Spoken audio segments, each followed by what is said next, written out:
안녕하세요. 5주차 수업을 시작하겠습니다.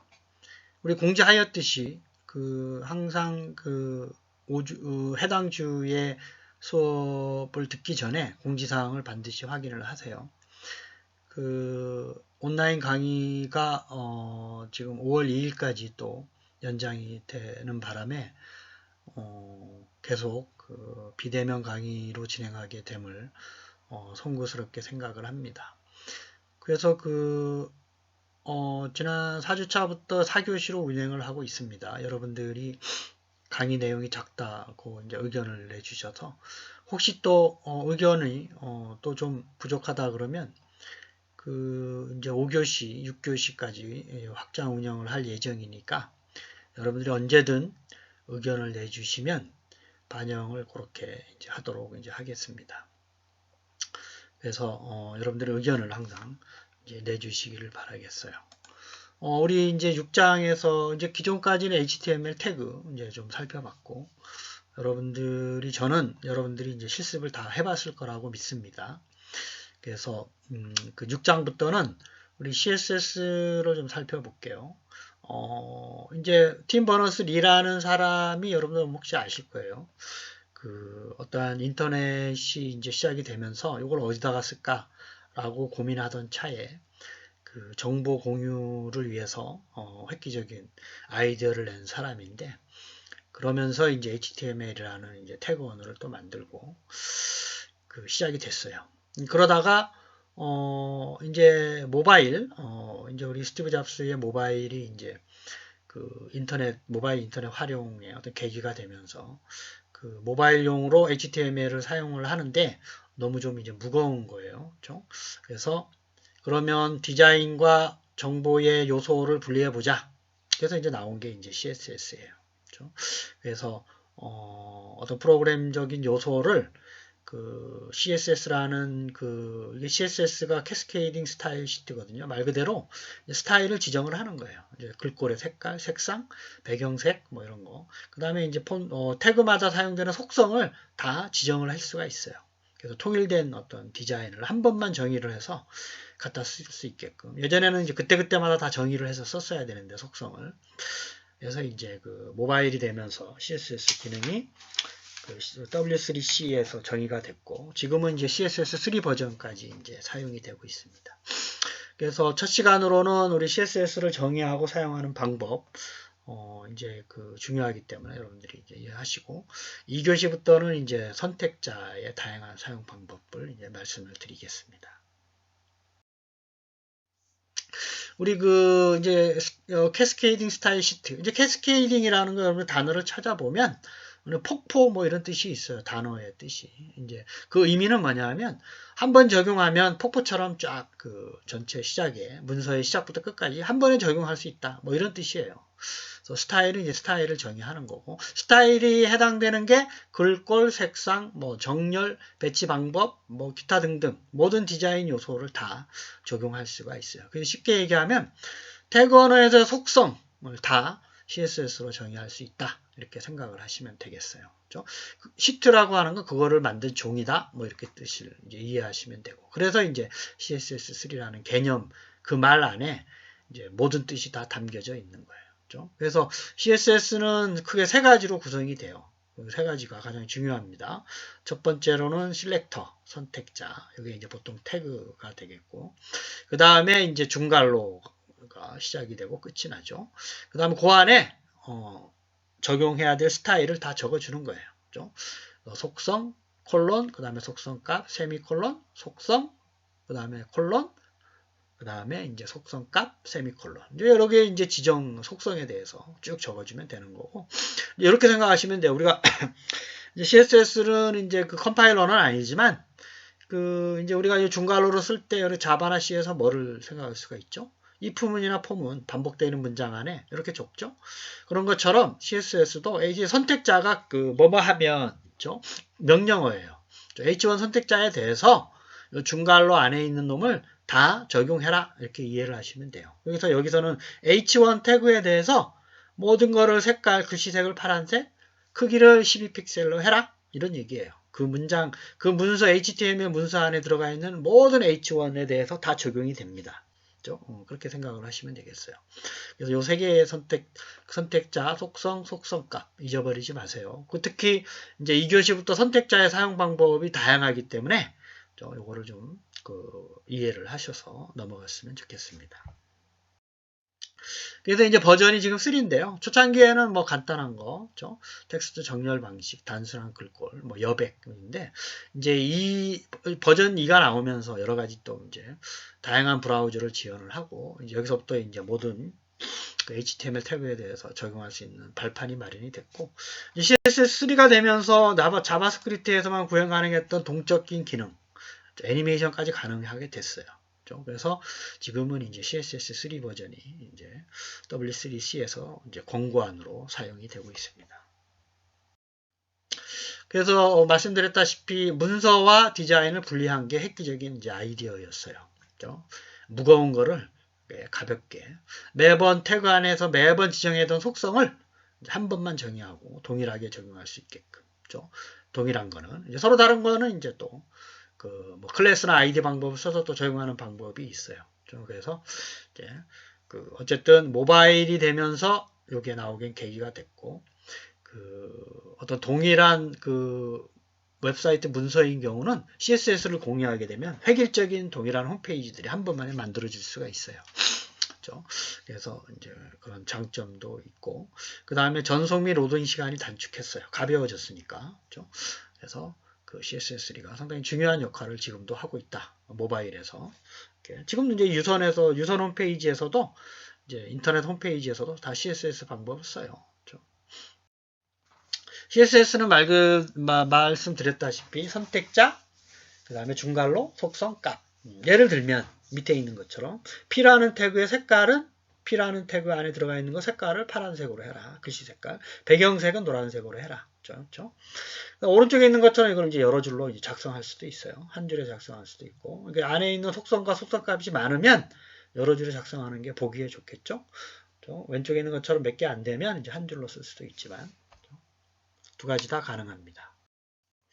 자, 그 CSS를 어디다가 넣느냐에 따라서 세 가지 방법이 있어요. 이따가 예제를 보면 이제 이해하시겠지만 태그 안에 적는 방법, 이제 그 키워드를 스타일이라고 써요. 스타일. 캐스케이딩 스타일 시트의 스타일. 여기 이제 CSS라고 쓰진 않고 스타일. 그걸 이제 문서 태그 안에 쓰는 게 인라인, 라인 안에 쓴다 그래서 인라인.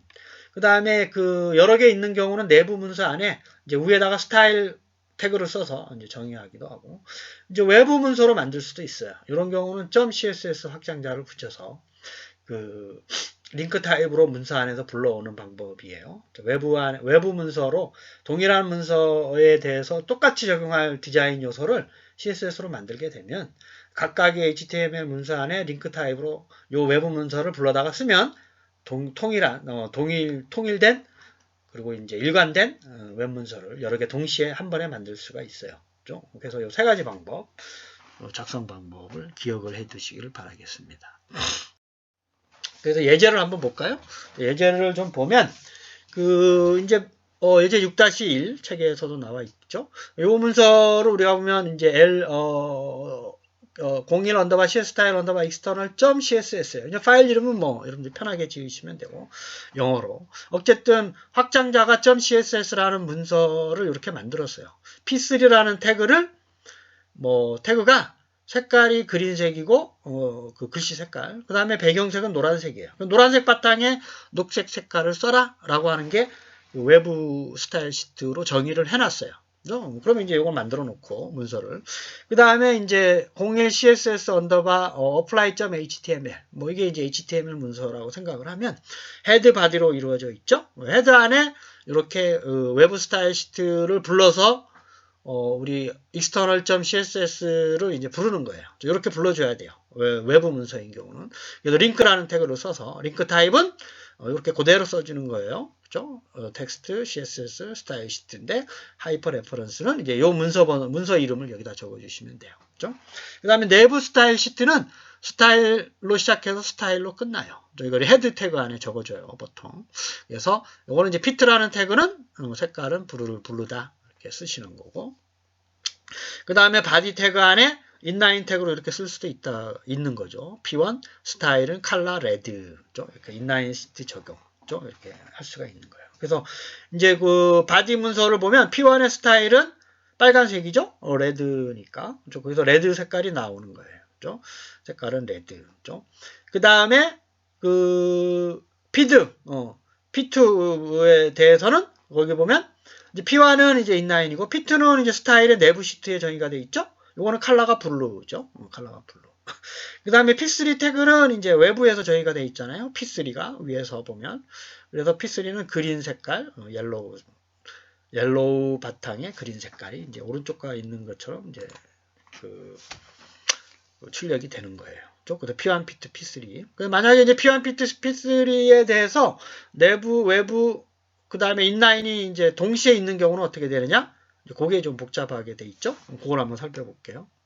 이렇게 서로 다르게 적용되어 있으면 이해하기가 쉬운데, 만약에 인라인과 내부, 외부가 또 혼합해서 적용이 돼 있다 그러면, 우리 그걸 생각하면 돼요. 여기서는 이제 뭐 인라인 다음에 내부, 다음에 외부, 다음에 없으면 이제 뭐 브라우저 기본 스타일을 적용을 하는데, 요거는 이제 뭐 브라우저 기본 스타일은 이제 기본적으로 CSS가 없는 경우도 적용되는 거기 때문에 사실 요 인라인과 내부 외부를 이제 주의 깊게 봐야 되는데 우리가 이제 우리가 프로그래밍의 기본적인 게 뭐죠? 순서적인 구조죠. 순서대로 적용할 걸 찾아내면 돼요. 그게 이제 핵심적인 요소예요. 그렇죠? 그 다음에 또 하나는 뭐냐면 그 느낌표 임포턴트를 속성값 뒤에다가 적게 되면 요걸 우선적으로 적용을 해요. 앞에 있는 우선순위를 반영하지 않고 무조건 이제 요 놈을 적용을 하는 거예요.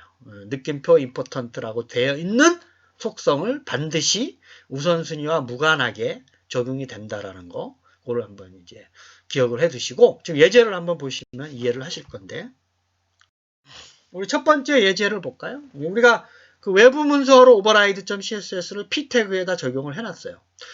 글씨색은 그린 색깔이고 배경은 노란색이에요. 이걸 기억을 해두세요. 노란색 바탕에 녹색이라는 거 외부 문서가.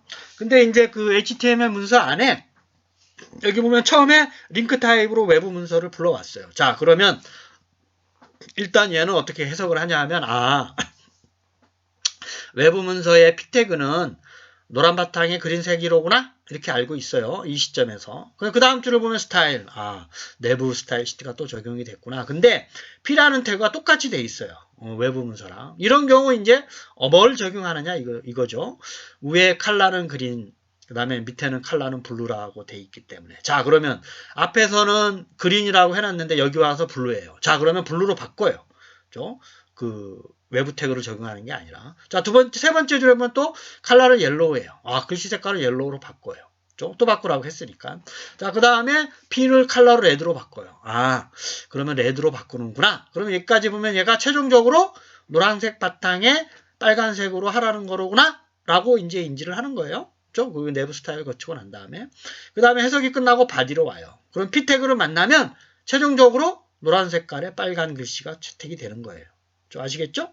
그게 이제 밑에 있는 그 노란색 바탕에 빨간색이 출력이 되는 거예요. 그래서 한 줄씩 해석하는 거의 결과가 정확하다라는 거예요.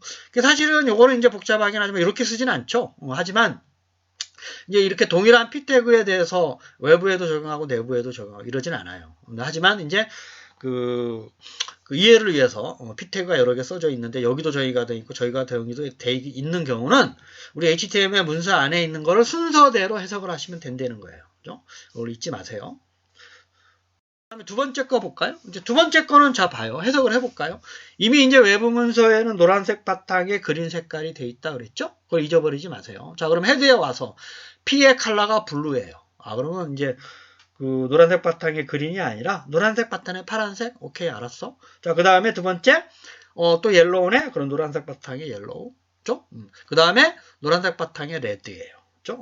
자, 그 다음에 스타일로 끝나고 근데 이 외부 문서를 인제 적용을 하는 거예요. 앞에서 적용하는 게 아니라.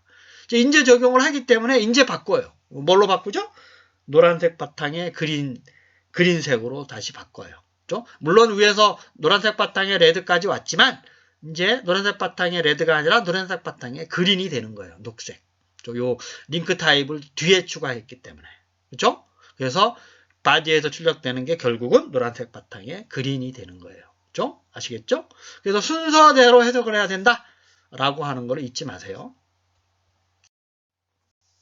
그 다음에 요거는 이제 느낌표 맞죠? 느낌표. 블루의 그 스타일의 피텍의 블루의 옆에 보면 느낌표 임포턴트예요. 그죠? 그래서 얘는 무조건 블루 색깔이에요.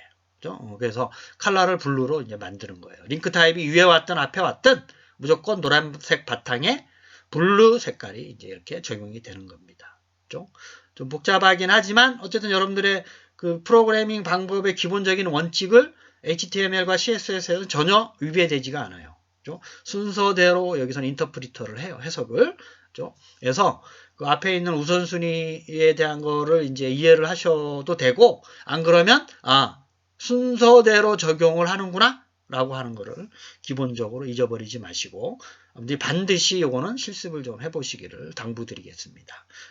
뒤에 가면 이제 또 복잡한 선택자가 나오기 때문에 지금 남은 시간에 한 15분 정도 반드시 타이핑을 해서 실습을 해보시기를 당부드리겠습니다. 1교시 수업을 마치겠습니다.